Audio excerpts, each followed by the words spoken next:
Hello' বন্ধু, current আছামলৈ স্বাগতম। আজি দেখুৱাই আছোঁ সাঁচি গছৰ ফুটি কি। এইটো হ'ল এটা সাঁচি গছৰ ফুটি। এই ফুটিটো এনেকুৱা যদি 10-12টা ফুটি থাকে তেতিয়াহ'লে সেই গছজোপাত প্ৰচুৰ দাম পোৱা যায়।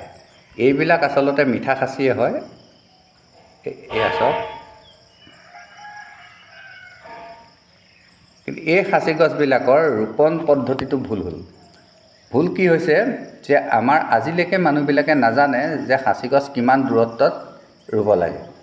এয়া চব সাঁচি গছবিলাক একেবাৰে ঘন ঘনকৈ ৰুইছে।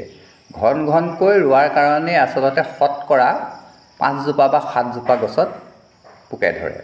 অৱশ্যে তেতিয়াও আপোনাৰ বিশেষ ক্ষতি নহয়, কাৰণ 100জোপা গছ ৰুলে 5ডাল বা 6ডাল গছত আপোনাৰ মাল হ'ল। সেই 5ডাল বা 6ডাল গছ আপুনি বিক্ৰী কৰি দিব নালাগে।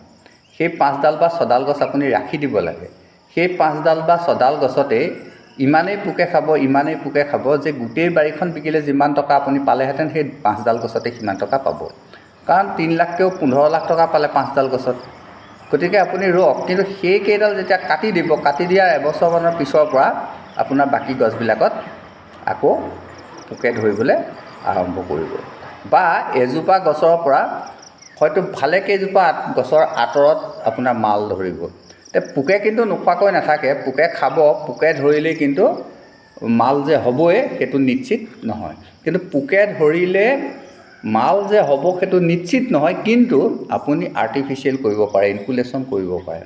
যদি আপুনি ঘন ঘনকৈ সাঁচি গছ ৰুইছে তেতিয়া আপুনি ইনকুলেশ্যন কৰিব পাৰে।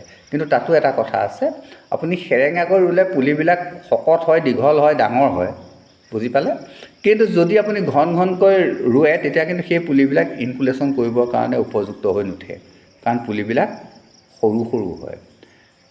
গতিকে সাঁচি খেতিত আচলতে আপোনাৰ নিজা কৌশল আপুনি অৱলম্বন কৰিবই লাগিব। আপুনি আন মানুহবিলাকৰ গছবিলাক লক্ষ্য কৰিব যে কোনবিলাক গছ মানুহবিলাকৰ বাৰীত ডাঙৰ হৈছে।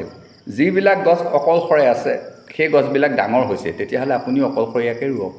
যদি দেখিছে যে 4ডাল 5ডাল একেখিতে থাকোঁতেও ডাঙৰ হৈছে কিন্তু পোকে খাইছে বা নাই খোৱা, সেই কথাটো আপুনি অনুসন্ধান কৰক।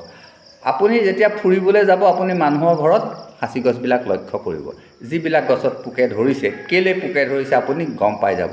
আৰু কেলৈ কাষৰ গছবিলাকত পোকে নাই ধৰা নেকি, যদি কিমান আঁতৰত ধৰিছে, এই গোটেইখিনি আপুনি অনুসন্ধান কৰিব লাগিব। সাঁচি খেতি এটাত আচলতে আপুনি লাখ টকা পোৱাটো বৰ সহজ কথা নহয়। কিন্তু বহুত মানুহে আপোনাক কৈ থাকিব পাৰে যে মই ইমান টকাত বিকিলোঁ, ইমান টকাত বিকিছোঁ বা ইমান টকা পাব পাৰে। আচলতে আপুনি কিমান টকা পাইছে সেইটোহে আচল কথা, গম পালে? আপুনি এডাল গছত বেছি টকা পাবলৈ হ'লে আপুনি বেছি জৈৱিক সাৰ ব্যৱহাৰ কৰিব লাগিব, ৰাসায়নিক সাৰ নহয়। বহুত মানুহে ৰাসায়নিক সাৰ কৰে। ৰাসায়নিক সাৰ দিয়াৰ লগে লগে গছজোপাত কি হৈছে, মাল নধৰে, পোকেও খাব, কিন্তু তাত আগৰ সঞ্চিত নহয়। গতিকে আপুনি যিমান পাৰে সিমান জৈৱিক সাৰ দিয়ক। তো ইয়াৰ আৰু এটা কথা কি আছে, এইটো দৈৱিক সাঁচি বুলি কয়। মানে সাঁচি গছক দৈৱিক সাঁচি বুলি কয়, মানে বেল তুলসীৰ দৰে সাঁচি গছো আপোনাৰ পবিত্ৰ বস্তু। ইয়াক অলপ পবিত্ৰ ভাৱ এটা আপোনাৰ থাকিব লাগিব। ইয়াক আপুনি বেয়া ব্যৱহাৰ আচলতে কৰিব নালাগে। যিজোপা গছে আমাক লাখ টকা দিব তাক আপুনি অকণমান আদৰ কৰাটো ভাল কথা, আৰু প্ৰতিপাল আপুনি কৰিবই লাগিব। যি কি নহওক, এতিয়া সাঁচি গুটিৰ বতৰ। আপুনি ভাল ওখ মানে বয়সস্থ গছৰ পৰা, পোক থকা গছৰ পৰা আপুনি কেইটামান সাঁচি গুটি আনক। বেছি নালাগে, আপোনাৰ 50-60টা গুটি আনিলেও আপোনাৰ বাৰীত 50-60জোপা গছ অপ্ৰয়াস হ'ব। আপুনি আপোনাৰ মিতিৰ কুটুম অঙহী বঙহী ঘৰত ফুৰিবলৈ যাওক, যাৰ ঘৰত সাঁচি গছ আছে আপুনি ভাল জাতৰ সাঁচি পুলি আৰু সাঁচি গুটি এতিয়াই সংগ্ৰহ কৰক। এইটো সাঁচি গুটি সংগ্ৰহ কৰাৰ উপযুক্ত সময় আহি পৰিছে। এতিয়া আপুনি দেখিবলৈ পাব যে গছবিলাকত গুটিবিলাক ফাটি ওলমিছে। ফাটি ওলমা গুটিকেইটা যদি আপুনি আনে, মিছ নকৰে, সেইকেইটা গজিবই, ফাটি ওলমি থাকিব। আজিলৈ আহোঁ, ধন্যবাদ।